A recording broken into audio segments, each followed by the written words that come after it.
রাজধানী থেকে জেলা শহর দেশজুড়ে প্রতিদিন হাজার হাজার সিএনজি চালিত যানবাহনের জ্বালানির চাহিদা পূরণ করছে ৫ শতাধিক সিএনজি ফিলিং স্টেশন। সরকার নির্ধারিত দামে প্রতি ঘনমিটার গ্যাস ৩৫ টাকায় কিনে তা ৪৩ টাকায় বিক্রি করেন স্টেশন মালিকরা। এই ৮ টাকার ব্যবধানই তাদের কমিশন।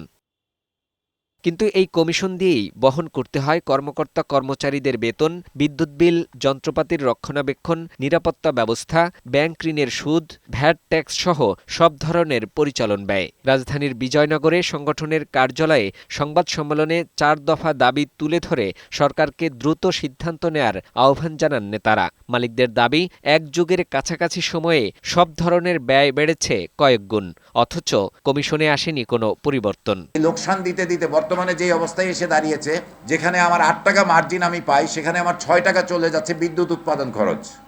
বাকি ২ টাকা দিয়ে আপনারাই চিন্তা করেন যে আমার স্টাফ চালানো, আমার বিভিন্ন লাইসেন্স ফি, আমার জায়গার মূল্য, ব্যাংকের বিভিন্ন কমিশন, স্পেয়ার পার্টস ইত্যাদি ইত্যাদি সহ আমি কি সেটা সার্ভাইভ করার মতো অবস্থায় আছি কি নাই।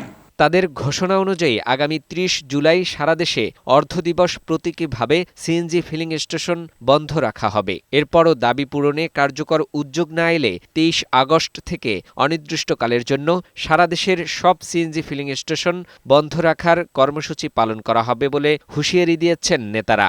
আগামী ৩০/৭/২০২৬ তারিখ বৃহস্পতিবার সকাল ৬টা থেকে রাত ১২টা পর্যন্ত প্রতীকীভাবে সকল ফিলিং স্টেশন বন্ধ রাখা হবে।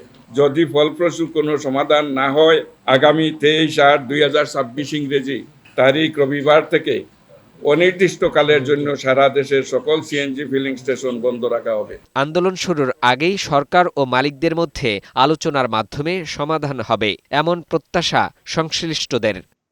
ফাহিম মুনাইম, বৈশাখী সংবাদ, ঢাকা।